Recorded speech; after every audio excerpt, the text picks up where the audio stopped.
디모데전서 1장 1절에서 2절까지 한 목소리로 같이 읽겠습니다.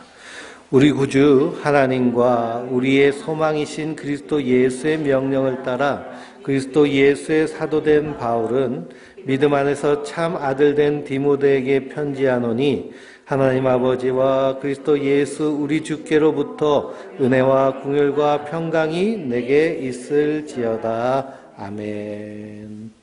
할렐루야. 오늘부터는 수요일날 디모데 전서 그리고 디모데 후서를 함께 나누도록 하겠습니다. 사도 바울의 서신 편지 중에 디모데 전서와 디모데 후서, 디도서를 목회 서신이라고 합니다. 그래서 에베소서나 빌립보서나 갈라디아서나 데살로니가 전후서나 이런 편지들은 교회에 보낸 편지인데요. 이 디모데서는 누구에게 보낸 편지일까요? 디모데에게 보낸 편지예요. 그래서 디모데는 사도 바울과 동역을 하는, 그리고 2절 말씀해 보니까 믿음 안에서 무엇이 됐어요? 참 아들 된 디모데에게 편지하노니 그랬습니다. 그러니 사도 바울이 2차 전도 여행 때부터 함께 동행하며 동역했던 사람이 디모데였고요. 디모데는 바울과는 이제 아버지와 아들뻘 될 정도로 그렇게 젊은 그런 사역자였고, 그리고 사도 바울의 마음을 가장 잘 알아서 함께 동역하며 하나님 나라를 세워간 사람이 바로 디모데입니다. 그래서 목회서신 디모데에게 쓴 편지다라고 하여도 1절 말씀해 보니까 우리 구주 하나님과 우리의 소망이신 그리스도 예수의 명령을 따라 그리스도 예수의 사도된 바울은, 그래서 사도로서 바울이 디모데에게 편지를 쓰고 있어요. 그래서 디모데가 편지를 받은 것처럼 우리도 사도 바울이 예수 그리스도께서 사도 바울을 통해서 우리에게 하시는 말씀으로 받아야 될 줄 믿습니다. 사도라는 말은 부르심을 받은 자라는 뜻이잖아요. 그래서 사도 바울은 예수님 공생애 동안 예수님 따라다니는 사람이 아니지만 다메섹 가는 그 길에서 예수님을 믿는 사람들 박해하러 가다가 부활하신 예수님을 만나고 완전히 뒤집어져서 이방인의 사도가 됩니다. 그래서 예수님이 이 사도 바울을 통해서 이방인에게 복음을 전파하시는 거예요. 그러니 우리가 서신서를 읽으면서 이것을 사도 바울의 그런 언어로 받아들이면 안 되고요. 예수님의 말씀으로 받아들여야 됩니다. 사도는 보내심을 받은 자의 그 말씀을 증거하는 사람들이기 때문이죠. 신학교에 가면 바울 신학이라고 해서 따로 바울에 대해서 공부를 하는데요.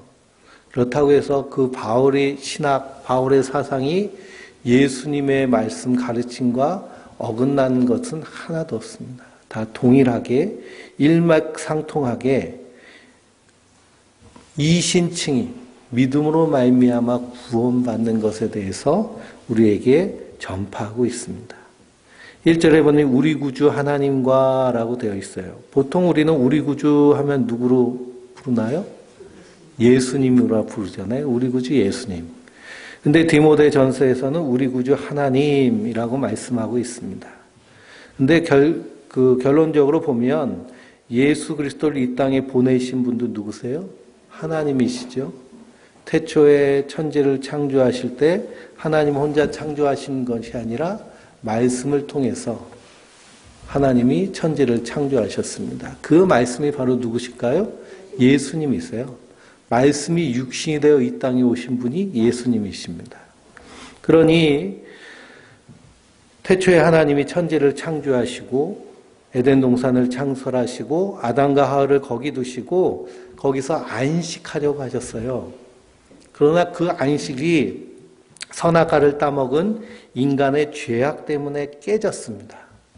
그래서 하나님의 전쟁, 창세기에 나오는 하나님의 전쟁은 이 안식을 회복하려는 전쟁이에요. 그 전쟁 가운데서 누가 심판을 받을까요? 마귀가 심판을 받고 그 마귀의 종이 된 인생들이 심판받습니다. 그리고 하나님이 그리스도를 통해서 구원의 길을 활짝 열어주셨어요.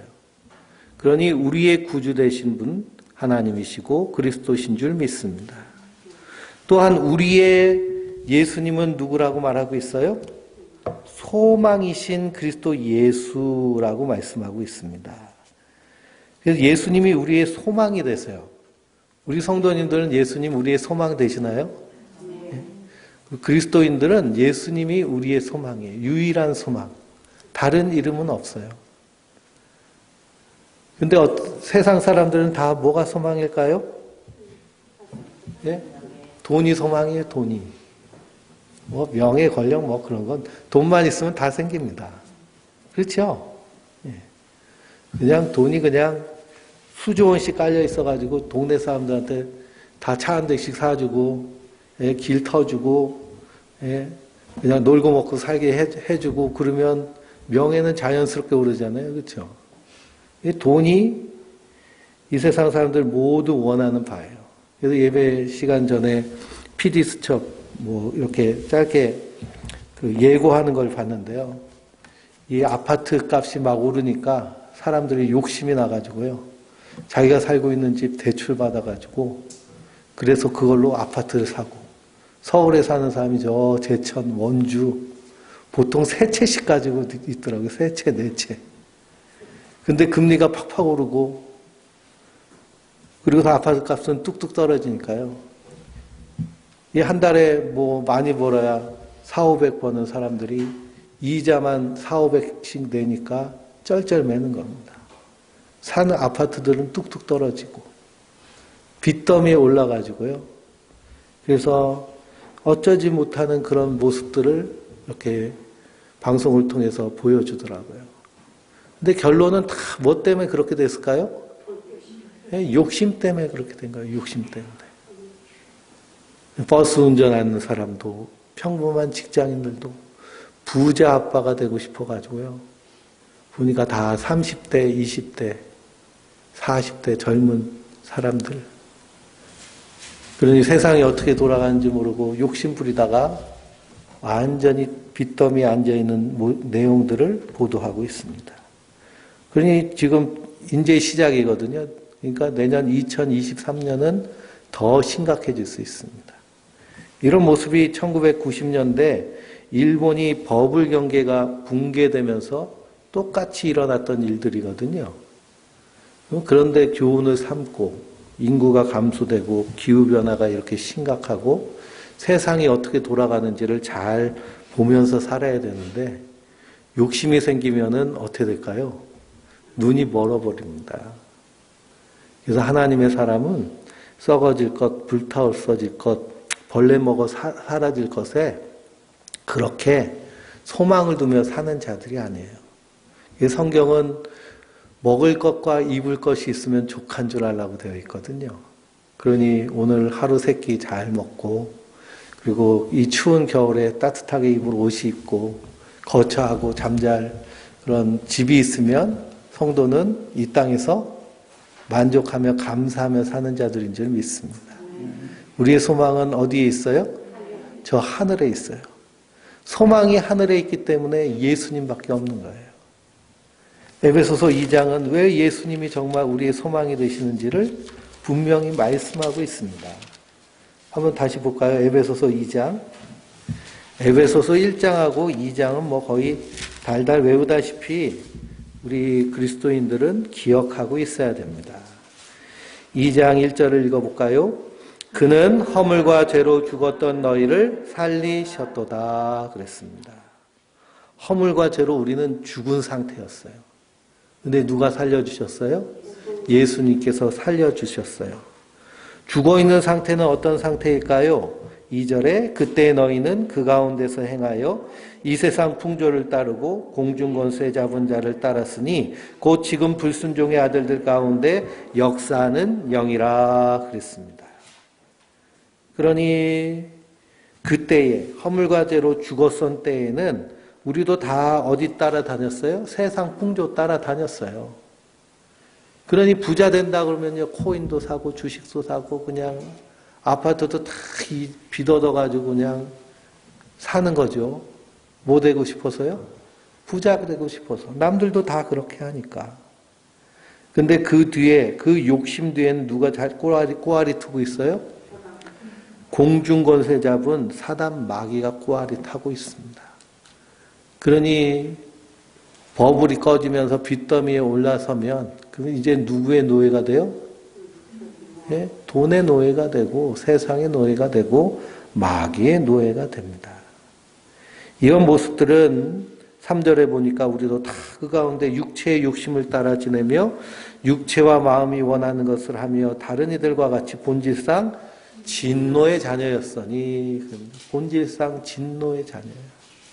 하나님의 진노가 머리 위에 있는 겁니다. 그래서 인간의 본질적인 그런 두려움, 공포는 하나님의 심판에 대한 공포예요.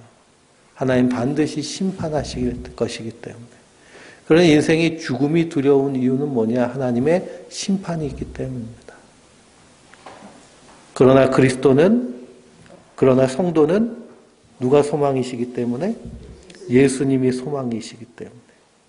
궁일이 풍성하신 하나님이 우리를 사랑하신 그 사랑으로 인하여 허물로 죽은 우리를 그리스도와 함께 살리셨고 또 함께 일으키사 그리스도 안에서 함께 하늘에 앉히셨으니 그랬습니다.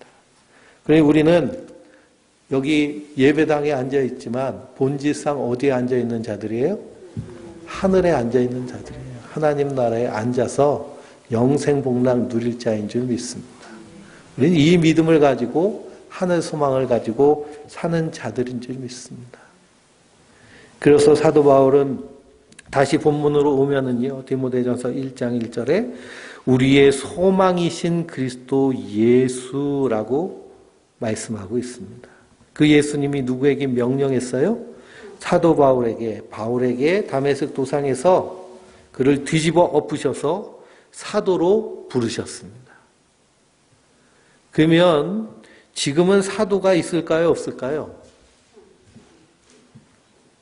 지금은 사도가 있을까요? 없을까요? 네? 사도 바울까지가 사도예요. 네. 사도는 사도 바울까지. 그 다음부터는 우리가 예수님의 제자지만 사도는 아니에요. 사도는 말씀을 받아가지고 말씀을 전하는 사람들이잖아요. 그러니까 사도 바울이 있을 때는 성경이 있었을까요? 없었을까요? 신약 성경이 없었어요. 그래서 바울이 쓴 서신서가 최초의 성경이 됩니다. 신약. 그러니 그 말씀이 다 우리에게 주어졌어요. 그렇기 때문에 지금 날 사도라고 하는 사람은 다 뭘까요? 예? 이단 사입이 이상한 사람. 우리는 예수님의 제자이지만 예수님의 가르침을 따라 사는 자들이지 사도들처럼 말씀을 직접 받아가지고 그래서 하나님의 말씀, 예수님의 말씀이다라면서 선포하는 게 아니에요. 다 어디서? 성경 말씀을 통해서 전하는 거예요. 사도 바울은 기록된 말씀 밖으로 넘어가지 말라고 그러잖아요. 말씀에 없는 얘기를 계속하면 그건 뭘까요? 이단이고 사이비가 되는 겁니다. 성도는 하나님 말씀 안에서, 목회자도 설교할 때, 저도 설교할 때 어디에서만 전해요? 말씀을 통해서만 전해요. 기록된 말씀 안에서만. 비유와 예화를 이렇게 들기도 하지만 근본적으로는 말씀 밖을 벗어나지 않도록 몸부림치며 그렇게 성경을 연구합니다. 그래서 사도는 사도 바울 때까지예요. 그러니 사도로 부름받았다고 옛날에 다미선교회에서 중학생짜리가 영서 쓴다고요. 꼬부랑 글씨 쓰면서 이게 하나님이 직접 계시해 준 말씀이래요. 근데 그거 읽을 사람이 누가 있겠어요? 알아듣지도 못하는 꼬부랑 지렁이 글씨 써놨는데. 근데 자기가 읽을 줄 안다고 얘기하는데 뭐라고 할까요? 10월 24일 날 예수님이 오신다고 하는 거예요.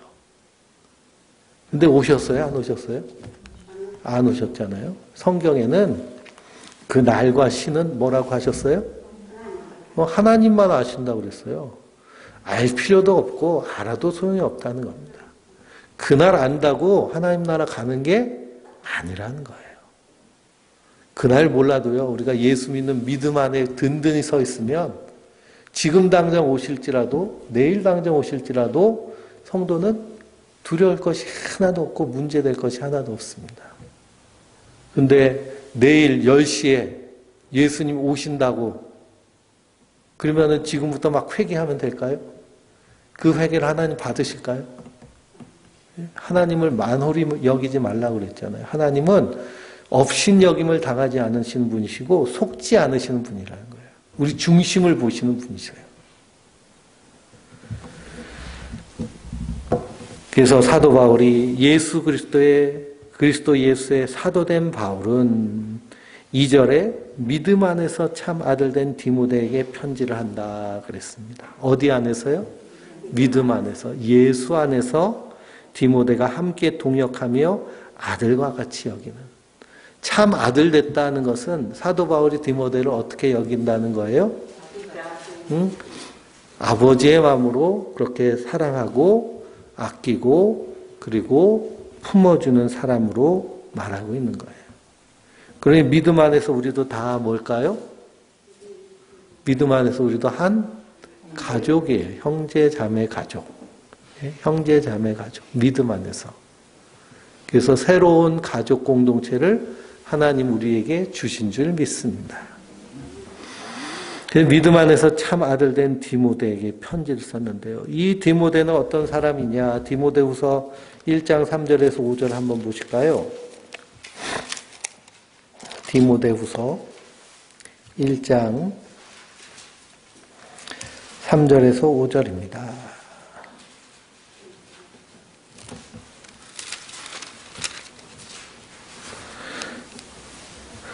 내가 밤낮 간구하는 가운데 쉬지 않고 너를 생각하여 청결한 양심으로 조상적부터 섬겨오는 하나님께 감사하고 내 눈물을 생각하여 너 보기를 원함은 내 기쁨이 가득하게 하려 함이니 이는 내 속에 거짓 없는 믿음이 있음을 생각함이라. 이 믿음은 먼저 내 외조모 로이스와 내 어머니 유니게 속에 있더니 내 속에서도 있는 줄을 확신하노라 그랬습니다. 디모데는 어떤 사람이었어요? 청결한 양심을 가진 사람이고 그리고 눈물로 바울을 사랑하는 사람이고 그리고 거짓 없는 믿음으로 예수를 그리스도로 섬기는 사람이 디모데였습니다. 이 디모데를 사도행전 16장 1절에 보면 사도행전 16장 1절입니다.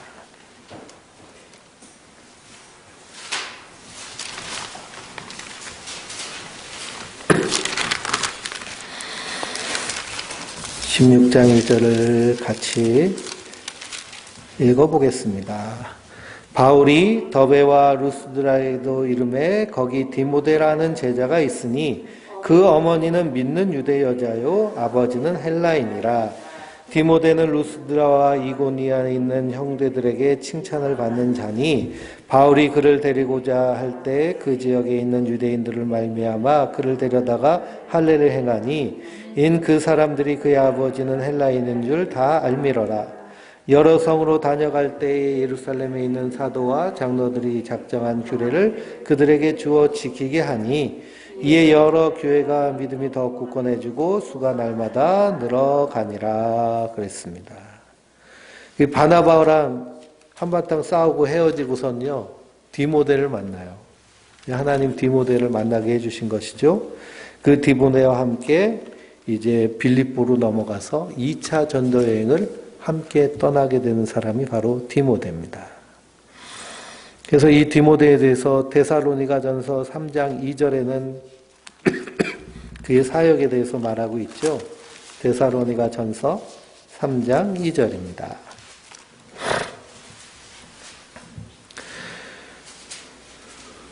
우리 형제 곧 그리스도의 복음을 전하는 하나님의 일꾼인 디모데를 보내노니 이는 너희를 굳건하게 하고 너희 믿음에 대하여 위로함으로 아무도 이 여러 환난 중에 흔들리지 않게 하려 함이라. 우리가 이것을 위하여 세움을 받은 줄을 너희가 친히 알리라 그랬습니다. 데살로니가로 가지 못하게 됐을 때 누구를 보냈어요? 디모데를 대신 보내서 그들을 굳건하게 하고 그들의 믿음에 대해서 위로하여서 흔들리지 않도록 하는 역할을 한 것이 디모데입니다. 이 디모데는 사도 바울의 사역을 잘 서포트한 믿음의 동역자였어요. 그래서 믿음 안에서 참 아들 된 디모데에게 편지를 쓰는 겁니다. 하나님 아버지와 그리스도 예수 우리 주께서부터 은혜와 긍휼과 평강이 내게 있을지어다. 그러니 성도는 우리의 소망이신 그리스도 예수 안에서 은혜와 긍휼과 평강이 충만한 자들인 줄 믿습니다. 그래서 우리는 항상 은혜가 앞서야 돼요. 오직 은혜만으로. 그래서 그 은혜를 믿는 믿음으로 우리가 이 땅에서 사는 자들입니다. 이 은혜는 하나님 행하신 팩트잖아요. 성경을 통해서 하나님의 은혜를 발견하고 또 내 삶을 통해서 일하시는 하나님을 발견하고 믿음으로 사는 자들이 성도들입니다. 이 체험이나 경험은 그 뒤에 풍성하게 내가 그 은혜를 믿는 믿음으로 살 때 하나님께서 우리 안에 풍성하게 채워주시는 선물과 같은 거예요. 그럼 그거는 우리가 누리며 살면 되는 겁니다. 기도할 때 응답해 주시는 하나님, 내가 슬플 때 위로해 주시는 하나님, 두려워할 때 용기 주시는 하나님, 말씀을 통해서 그 은혜를 발견하고 믿을 때 우리 안에서 그 일이 충만하게 이루어지는 줄 믿습니다. 디모데가 그렇게 사도 바울의 권면에 따라 복음을 함께 동역하며 전한 사람이 바로 디모데였어요. 그래서 3절부터 11절까지는 이 디모데를 에베소에 보내서 그래서 이 편지를 쓴 목적, 디모데의 임무에 대해서 나오고 있는데요. 3절부터 11절까지 읽어볼까요? 내가 마케도니아로 갈 때에 너를 권하여 에베소에 머물라 한 것은 어떤 사람들을 명하여 다른 교훈을 가르치지 말며 신하와 끝없는 족보에 몰두하지 말게 하려 함이라. 이런 것은 믿음 안에 있는 하나님의 경륜을 이름보다 도리어 변론을 내는 것이라.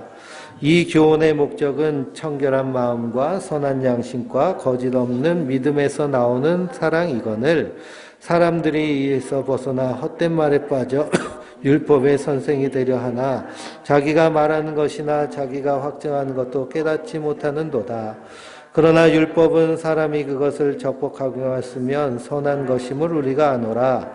알 것은 이것이니 율법은 옳은 사람을 위하여 세운 것이 아니요 오직 불법한 자와 복종하지 아니하는 자와 경건하지 아니하는 자와 죄인과 거룩하지 아니한 자와 망년된 자와 아버지를 죽이는 자와 어머니를 죽이는 자와 살인하는 자며 음행하는 자와 남색하는 자와 인신매매를 하는 자와 거짓말하는 자와 거짓 맹세하는 자와 기타 바른 교훈을 거스르는 자를 위함이니 이 교훈은 내게 맡긴 바 복되신 하나님의 영광의 복음을 따름이니라. 아멘.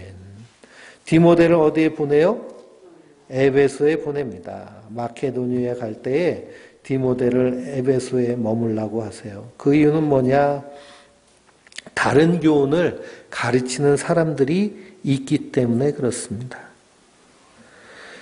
그래서 이 에베소는 사도 바울이 3년 동안 복음을 증거하고 그리고 거기서 가르친 곳이 에베소예요. 근데 사도 바울이 이제 예루살렘으로 떠나게 되면서 그러면서 거짓 교사들이 이제 그곳에서 활동하기 시작합니다. 사도행전 20장을 한번 보실까요? 사도행전 20장 29절에서 32절입니다.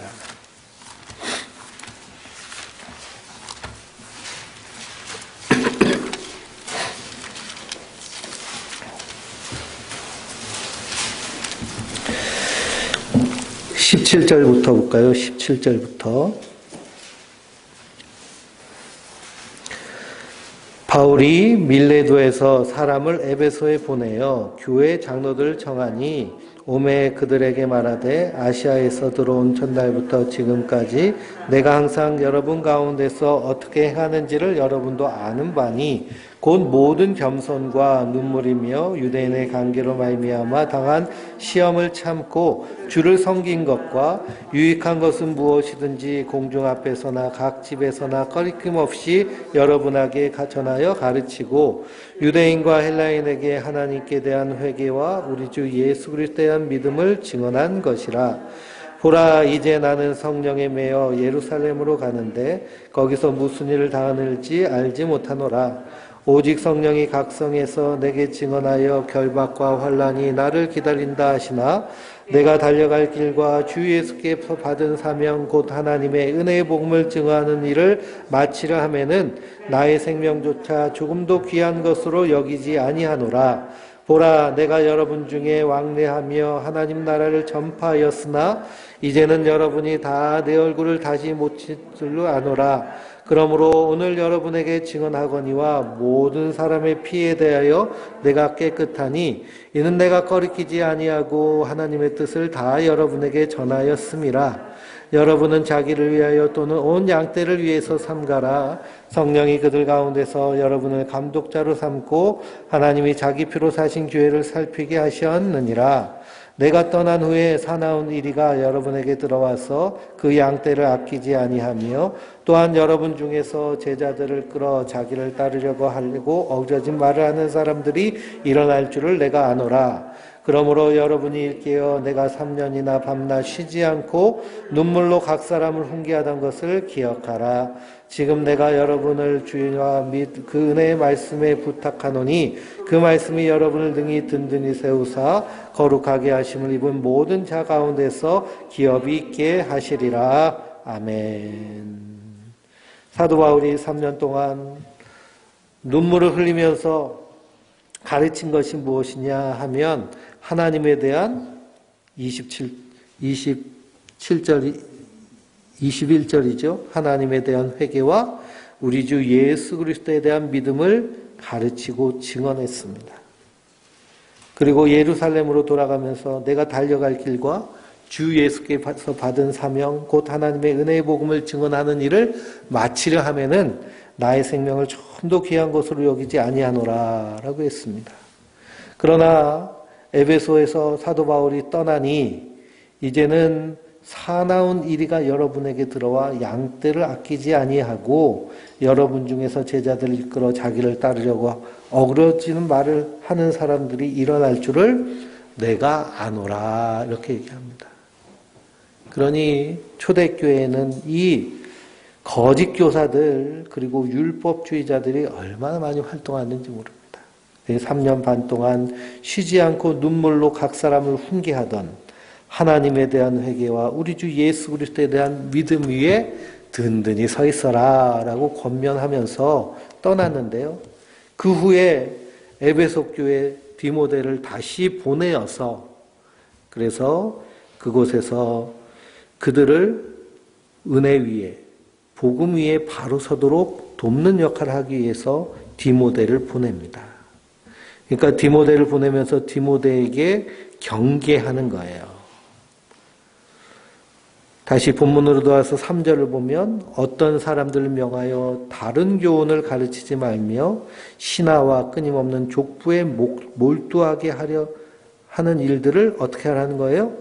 막으라는 거예요. 그래서 다른 교훈, 다른 복음 이것이 다 어떻게 나오느냐? 우리가 갈라디아서를 통하여서는 율법주의, 골로새서를 통해서는 신비주의, 그리고 데살로니가 후서에서는 종말론, 그리고 인문학과 이런 초등 학문들, 그리고 그리스 로마의 신화들, 우리가 그리스 로마 신화 다 그 만화로도 나오고 만화책으로도 나오고 또 소설로도 보고 하면서 재밌잖아요. 내용이 다 제우스로부터 시작해가지고 막 애를 낳고 인간하고 사랑하고 막 그러면서 족보들이 나오는데 그리스 이 헬레니즘 사상에 빠진 사람들은 그 족보를 막 몰두합니다. 그러다가 그리스도인이 됐어요. 그러면 또 어디에 몰두할까요? 예? 그러면 이제 하나님과 그 계보에 몰두하는 거예요. 그 계보에 담겨져 있는 하나님의 뜻, 하나님 심판하시고 구원하실 것을 온전히 알면 좋은데 그냥 족보에만 집착하는 겁니다. 신비주의, 기독교 안에 분명히 신비가 있거든요. 우리가 중병에 걸렸을 때 하나님께 기도하고 또 기도할 때 하나님 고쳐주시는 역사가 있습니다. 그리고 정신 이상도요, 마귀가 역사하는 것도 있거든요. 마귀를 쫓아내시는 일도 교회 안에 있습니다. 기독교는 신비의 종교예요. 기도의 능력이 있어요. 근데 신비주의는 무엇이냐 하면 그것에만 집착하는 거예요. 이 신비, 기적을 통해서 하나님이 하시고자 하시는 일은 뭘까요? 예수를 그리스도로 믿게 하시는 것이 하나님 하시는 일이에요. 그래서 선교지에 가보면 선교지의 원주민들, 글씨를 모르는 사람들, 그 사람들한테 복음을 증거하려고 할 때 성경책 들고 우리는 성경책으로 강해도 하고 읽고 그러는데 그렇게 안 되잖아요. 그럴 때는 어떻게 복음이 증거될까요? 하나님 병자를 고치시고 능력을 행하심으로 그래서 하나님 살아계신 것을 보여주는 거예요. 그럼 그걸 통해서 복음이 증거돼야 되는데 복음이 증거되지 않고 그것만 쫓아다니는 거예요. 그러다 보니 신사도 운동이라는 그런 운동을 하는 사람들 보면 손에 금가루가 떨어지고 금가루가 떨어지면 이거 좀 모아가지고 좀 금반지도 만들고 금괴도 만들어서 좀 선한 일에도 쓰고 건축도 하고 하면 좋은데 금가루가 떨어졌대요 금가루가. 근데 뭐 그거 모아가지고 쓰는 일은 한 번도 들어본 적이 없습니다. 또 이빨에 뭐 금리빨이 생겼다느니 다이아몬드가 베꼈다느니 그럼 그걸 좀 빼가지고 좀 팔든지요. 그렇죠? 그러니까 내가 옛날에 금리빨 박은 게 기억도 못하다가 금리빨이 생겼다 그러는지 그런 아무 의미가 없는 거예요. 그런 일이 일어나도 정말 금가루가 떨어져가지고 잘 모아서 십실만 모아가지고 그거 금괴 만들어서 그래서 팔아서 예배당 건축도 하고 그러면 참 좋겠죠. 근데 이 신사도 운동이라는 것이 그런 현상만 쫓아다니는 겁니다. 율법주의, 예수님의 십자가의 은혜로 말미암아 우리가 구원을 받았는데 율법주의는 당신이 이렇게 해야 구원받는다는 거예요. 저것 해야 구원받는다는 거예요. 이렇게 종교적 열심을 끌어내가지고 그렇게 해야 하나님이 구원하시고 하나님이 복 주신다는 가르침이 율법주의입니다. 한국교회 뿌리 깊게 자리 잡고 있는데요. 이 번영신학, 믿음의 신학 이것들이 다 율법주의고요. 그리고 이단들도 다 율법주의입니다. 그 왜 이렇게 율법주의가 팽배할까요? 우리가 은혜로 말미암아 구원받는다는 것이 찜찜한 거예요. 인간은 다 내가 뭔가를 해서 자기 의를 내세우는 것이 인간의 본질이거든요. 근데 나는 하는 게 하나도 없이 예수님 십자가 은혜로 구원해 주셨어요. 그러니까 뻘쭘한 거예요. 나도 뭐 좀 해야 되는데. 그래가지고 나오는 게 뭘까요? 그게 율법주의입니다. 자기 의로 하나님 나라에 가려는 거예요. 근데 하나님은 그것을 뭐라고 선언하세요? 예수님은 불법을 행하는 자라고 얘기하잖아요. 오직 하나님의 은혜로 말미암아 구원받는 겁니다. 이 사도 바울이 전한 복음은 예수 그리스도를 믿는 믿음, 이 신칭이 믿음으로 말미암아 구원받는 거예요. 그 나의 죄와 허물 값을 누가 다 대신 치르셨어요? 예수님이 다 치르셨어요. 그러니 우리가 주를 위하여서 하는 모든 행동들은 은혜에 감사해서 하는 겁니다. 은혜에 감사해서 하는 거랑 내가 내 의를 세우려고 하는 거랑은 분명히 차이가 나요. 내 의를 세우려고 할 때에는 누구의 시선에 신경을 많이 쓸까요? 사람의 시선에 신경을 많이 써요. 그러니까 내가 이렇게 해놨는데 막 이렇게 트리도 막 해가지고 교회를 장식했는데 아무도 알아주지 않아요. 그럼 어떨까요? 어떨까요? 네. 삐져요. 아, 내가 이렇게 했는데 막 아는 척도 안 하고, 다 예배 끝나고, 이거 예쁜데 누가 했냐고 막, 이렇게 하면, 누가 했다 그러면서, 누가 하셨냐고 하면서, 너무 잘했다고 성찬절 분위기가 확 난다고 막, 그렇게 칭찬을 받아야 되는 거예요. 근데 은혜로 하면 어떨까요? 누가 뭐라도 상관이 없어요. 나는 예수님 오신 거 너무 기쁘고 즐거워가지고 장식한 것 뿐이니까요. 사람의 시선에 일이 일비하지 않습니다. 그게 은혜로 한 거랑 자기 의로 한 거랑의 차이점이에요. 그러니까 내가 주의 일을 하는데 자꾸 섭섭한 마음이 생기면 그건 뭘로 한 거예요?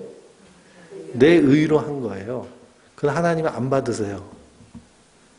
그러니 안 하니만 못하는 거죠. 괜히 마음만 상하고.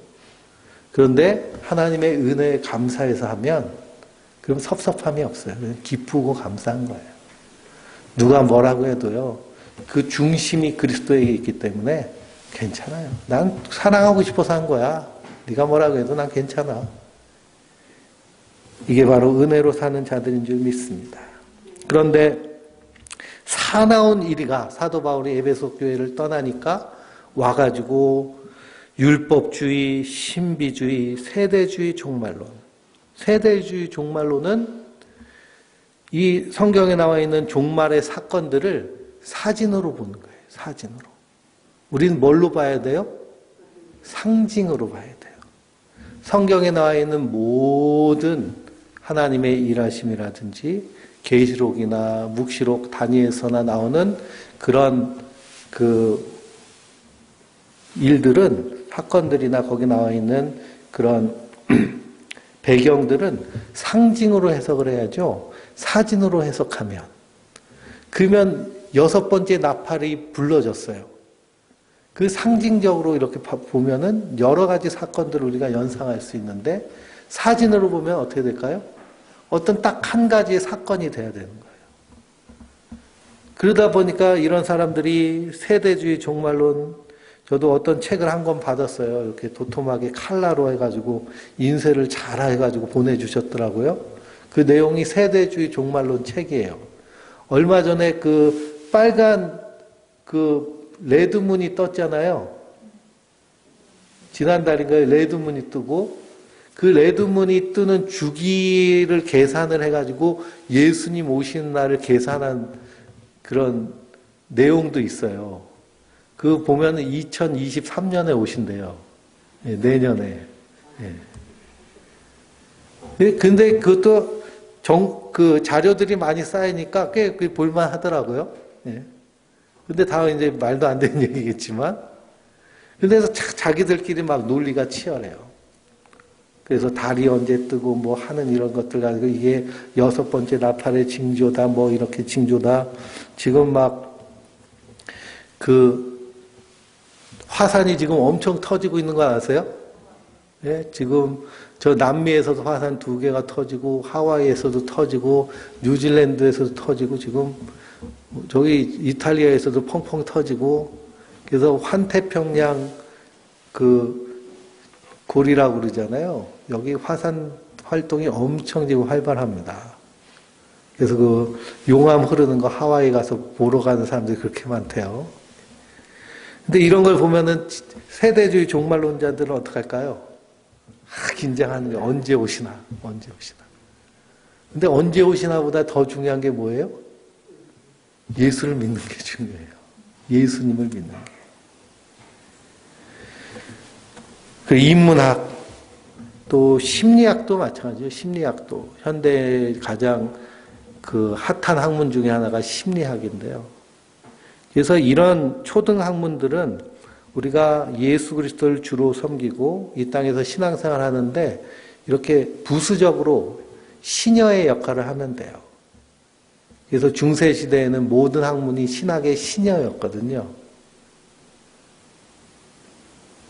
그래서 이런 세상 학문들을 우리가 예수 믿으면서 그냥 쓸 수 있는 편안한 도구로 사용하면 되는데 그게 중심이 돼버리면 안 됩니다. 그래서 이런 것들이 도움이 되지 않는다는 거예요. 그래서 4절에 보니 신하와 끝없는 족보에 몰두하지 말게 하려 함이라 그랬습니다. 우리가 집중해야 될 것은 뭘까요? 예수 그리스도를 믿는 믿음 안에서 하나님 나라를 살아내는 것이 중요한 거예요. 그래서 5절에 뭐라고 말씀하고 있나요? 이 교훈의 목적은 청결한 마음과 선한 양심과 거짓이 없는 믿음에서 나오는 사랑이거늘 그랬습니다. 그러니 성도는 이 땅에서 청결한 마음, 선한 양심, 거짓이 없는 믿음 안에서 사랑하며 하나님 나라를 살아내는 자들인 줄 믿습니다. 그래서 우리 신앙생활에서의 가장 중요한 목적은 무엇이 되어야 되냐면 예수님 닮아가는 거예요. 그래서 요한에스겔 목사님도 그리스도인이 깨닫는 은혜를 통해서 회심하고 칭의와 중생의 문을 건너가면 성화의 삶을 살기 시작하는데 성화의 삶에서 가장 중요한 것은 그리스도의 완전에 이르는 거예요. 예수님 닮아가는 거죠. 그래서 신앙의 성숙은 인격의 성숙이에요. 예수님의 모습이 우리 안에서 조금씩 향기로 그리고 모습으로 나타나야 될 줄 믿습니다. 그런데 예수님 닮기는 포기하고 그냥 신화와 끝없는 족보에 몰두하고 율법주의, 신비주의, 세대주의, 종말론, 인문학 이런 것에 집중하다 보면 뭐만 커져요? 머리만 커져요. 아는 건 많은데 근데 삶은 안 따라가요. 한국교회 문제가 가장 큰 문제가 뭘까요? 삶으로 살아내지를 못하는 게 문제잖아요. 아는 건 참 많아요. 성경도 잘 알고요.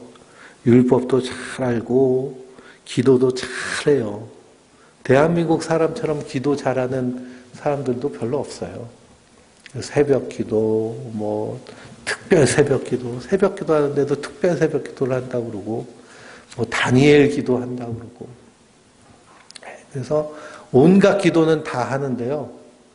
그런데 뭐는 못 살아요? 삶은 못 살아요. 그러니 그게 더 큰 문제죠. 그 종교적인 행위는 많은데 근데 거기에 경건의 능력이 나타나진 않아요. 사도 바울은 거기에 대해서 뭐라고 그래요? 경건의 모양은 있으나 경건의 능력은 부인하는 자들에게서 떠나가라는 거죠. 떠나가라. 그런 데서는 도망쳐야 돼요. 거의 시간 낭비, 내 열정 낭비. 그래서 예수님 닮기를 힘쓰고 애쓰는 것이 성도가 청결한 마음과 선한 양심과 거짓 없는 믿음에서 나오는 사랑으로 사는 모습인 줄 믿습니다. 그래서 하나님 나라를 살아내는 거예요. 사도 바울도 이 일을 위해서 하나님에 대한 회개와 예수 그리스도를 믿는 믿음, 그래서 하나님 나라를 이 땅에서 살아내며 기다리는 자로 에베소 교회에 간절히 그들을 위해서 눈물로 가르쳤는데, 그런데 벌써 이 거짓 교사들이 다른 교훈을 가르치고 있는 겁니다. 그러니 성도는 이 다른 교훈에 속는 자들이 돼서는 안 돼요. 특히 7절부터는 뭐에 대해서 얘기하는 걸까요? 율법주의에 대해서 말하고 있습니다. 7절에 율법의 선생이 되려 하나 자기가 말하는 것이나 자기가 확증하는 것도 깨닫지 못하는도다 그랬습니다. 율법은 누가 잘할까요? 예? 율법은요, 사도 바울이 잘알겠죠. 질문 자체가 이상하네요. 그렇죠? 사도 바울은 바리새인 중에 바리새인이고, 그리고 율법을 정말 많이 공부한 사람입니다. 근데 거짓 교사들 와가지고 율법주의자들이 율법 선생이 돼서 말하는 걸 보니까 어떤 거예요? 자기가 알지도 못하면서 떠들어대는 겁니다. 8절에 율법은 사람이 그것을 적법하게 쓰면 선한 것임을 우리가 아노라 그랬습니다. 적법하게 쓰는 건 어떤 것일까요? 율법을 적법하게 쓰는 것. 율법을 적법하게 쓰는 것은요, 이걸 지키려고 몸부림치다가 난 도저히 지키지 못하는 죄인이구나. 나는 죄인 중에 괴수구나 깨달아가지고 누구 앞으로 나오는 거예요? 예수님 앞으로 나오는 것이 적법하게 쓰는 겁니다. 율법에 613가지의 그런 규칙들이 있는데요. 그 중에 하나만 어겨도 어떻게 되는 거예요? 다 어긴 거예요, 하나님 앞에. 율법 613가지 중에 한 서너 가지 지킨다고 지키는 게 아니에요. 안식일만 지킨다고 율법 지키는 게 아니에요. 안식일 지키면 뭐도 지켜야 돼요? 안식년도 지켜야 돼요. 안식년 지키면 또 뭐도 지켜야 돼요? 신년도 지켜야 돼요. 그럼 안식일은 그 세 개 중에 어느 게 지키기가 제일 쉬울까요? 안식일이 제일 쉬워요. 안식일 일 안 하면 되잖아요. 안식년은 어떻게 해야 돼요? 1년 동안 일을 하지 말아야 돼요. 근데 이스라엘 사람들 안식년을 지키거든요. 어떻게 지키는지 아세요? 이스라엘 사람들 키부츠 농장이 있잖아요. 안식년이 되면 자기들은 안식년이니까 일 안 해요. 근데 그 농장을 아랍 사람들한테 세를 줘요. 1년 동안 그 사람들이 거기서 농사져요. 그러면 그게 안식년을 제대로 지킨 걸까요? 안식년은 땅도 안식하라고 안식년을 주는 거거든요. 근데 농사 지으면서 1년 냅두면 어떻게 될까요? 땅이 황무지가 돼요. 그러니까 아랍 사람들한테 맡기는 거예요. 그렇게 안식년을 지켜요. 그러면 이스라엘 역사에서 희년을 지킨 역사가 있을까요? 없을까요? 희년을 지킨 역사가 없어요. 희년은 어떻게 해야 돼요? 나한테 77이 49, 그래서 안식년 7번째 되는 49년, 그래서 50년 때에는 희년을 선포하고, 그리고선 나한테 동거한 사람들, 어떻게 해줘야 돼요? 탕감해줘야 돼요. 다 탕감해주고, 내 집에서 일하던 종들 어떻게 해줘야 돼요? 다 풀어주고 자유케 해주고, 내가 샀던 땅도 원래 어떻게 해야 돼요? 원래 주인한테 갖다 주고. 그러니 인간의 욕심이 이게 가능할까요? 누구만 이것을 이루셨어요? 예수님이 우리의 희년을 이루신 거예요. 욕심이 잉태하여 죄를 낳고 죄가 장성하여 사망에 이른다고 그랬잖아요. 디모데전서 6장에도요. 6장 한번 보실까요? 6장 10절. 6장 10절입니다. 돈을 사랑함이 일만하게 뿌리가 되나니 이것을 탐내는 자들이 미혹을 받아 믿음에서 떠나 많은 근심으로써 자기를 찔렀도다 그랬습니다. 돈을 사랑함이 일만하게 뿌리잖아요. 여기 돈 사랑 안 하시는 분 계세요? 다 좋아하죠, 그렇죠? 저도 좋아해요. 많으면 좋죠, 뭐. 하고 싶은 거 다 하면 살고. 그러니 우리 안에서 율법이 주는 유익은 뭐냐 하면 내가 죄인임을 깨닫는 거예요. 그게 적법하게 쓰는 거예요. 근데 그 여호와의 증인들 이렇게 제가 운동장에서 달리기 하고 그러면 저녁 때 와가지고 파수대 나눠주면서 유월절 아시냐고 그러더라고요. 유월절. 그래서 그러면 양 잡냐고 양고기 좀 먹을 수 있냐고 물어봤더니 양은 안 잡는데요. 예수님이 오셔가지고 성찬식을 한대요. 당신들 예수님 안 믿지 않냐고. 예수님이 그냥 선지자로 오셨대요. 구세주가 아니라. 그래서 율법을 지켜야 구원을 받는데요. 심판의 때. 근데 율법을 어떻게 지키냐고요. 안식 6월절날 양도 안 잡는데. 그렇죠? 자기 멋대로. 그러니 그냥 자기가 하는 것도 깨닫지 못하고 하는 것들입니다. 율법은 적법하게 쓰는 건 내가 죄인임을 깨닫는 것이 적법하게 쓰는 거예요. 그래서 9절부터 읽어볼까요? 알 것은 이것이니 율법은 옳은 사람을 위하여 세운 것이 아니요 오직 불법한 자와 복종하지 않은 자와 경건하지 아니한 자와 죄인과 거룩하지 않은 자와 망년된 자와 아버지를 죽이는 자와 어머니를 죽이는 자와 살인하는 자며 음행하는 자와 남색하는 자와 인신매매하는 자와 거짓말하는 자와 거짓맹세하는 자와 기타 다른 교훈을 거스리는 자를 위함이니 이 교훈은 내게 맡기신 바 복되신 하나님의 영광의 복음을 따름이니라 그랬습니다. 그러니 율법을 적법하게 사용하면 여기에 나와 있는 사람들 있잖아요. 죄인, 망령된 자, 그 다음에 또 누가 나와요? 9절에 아버지를 죽이는 자, 어머니를 죽이는 자. 그 우리는 아버지를 죽였어요? 어머니를 죽였어요? 예? 우리 성도님들은 아버지 죽였어요? 어머니를 죽였어요? 안 죽였어요? 예수님 뭐라고 하셨어요? 예? 마음속에서도 미워하는 마음이 있으면 어떻게 한다고요? 예, 이미 죽였다고요? 예. 그러니 우리가 율법을 다 적법하게 썼기 때문에 소망이 누구에게뿐이 없어요? 예수님이 우리의 소망 되신 줄 믿습니다. 우린 죄인이기 때문에 긍휼이 없이는, 은혜 없이는 살 수가 없어요. 내 의로는 하나님 앞에 설 자격이 없고 능력이 없는 사람이 우리 인생들입니다. 그런데 하나님이 어떻게 하셨어요? 우리를 불쌍히 여기셔서 예수님의 보배로운 피로 깨끗하게 씻어주신 줄 믿습니다. 그리고 날마다 하루하루의 삶이 그 예수님의 그 은혜와 긍휼 안에서 평강을 누리며, 그러면 오늘도 내가 실패했지만 그래도 우리에게 소망이 있는 것은 예수님이 있기 때문인데요. 그 예수님 이 땅에 오신 것을 기념하는, 기억하는 우리가 성탄절기를 보내면서 다시 오실 주님을 소망하며 우리가 주님의 은혜로 영광스러운 하나님 나라 백성으로 변화될 것을 소망하며 이 밤에 그렇게 기도하고 그 은혜를 사모하며 승리하는 복된 밤 되시길 주님의 이름으로 축원드립니다. 기도하십시다.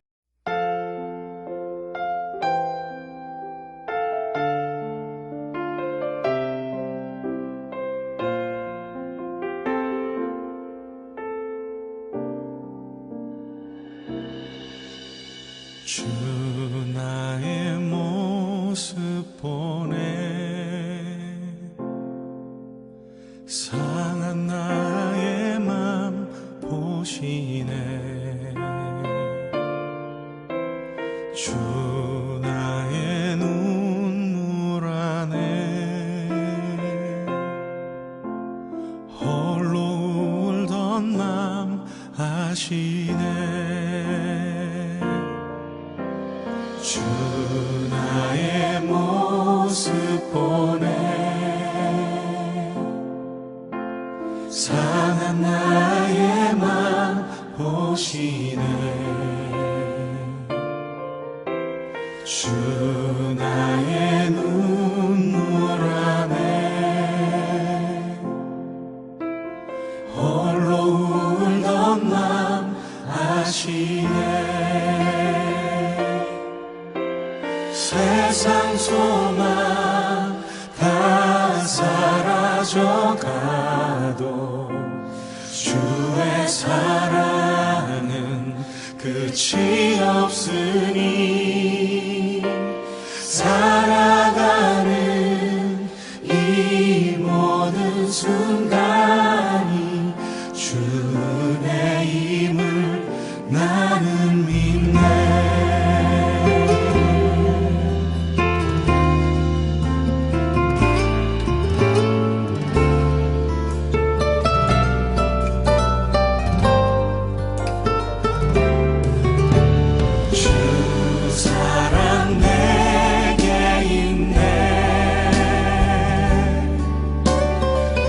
사랑이 날 채우네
끝이 없으니